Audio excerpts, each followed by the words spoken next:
जुवेद लतीफ़ साहब कहते हैं जनाब हम तो ये हुकूमत लेने को तैयार ही नहीं थे, हमें तो ये ज़बरदस्ती जनाब सौंप दी गई, हमारे ऊपर थोप दी गई ये बेचारी हुकूमत। और ये बेचारी हुकूमत हम लेकर किधर जाएं?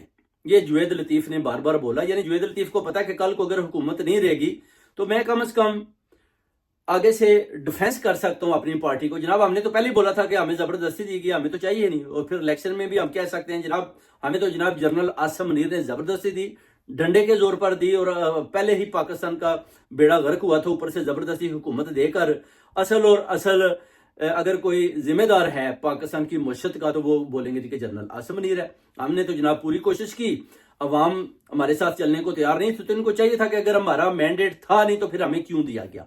इस तरह की बातें भी जुवेद लतीफ़ और फैसल वाडा करते हैं, जो अपना हकीकत पर कुछ मबनी भी होती हैं, मगर ये समझ नहीं आ रही कि जब इस्टेब्लिशमेंट के या जर्नैलों के खिलाफ बोलते हैं फिर इनकी पूछ पड़ताल को नहीं होती, मगर इनकी बातें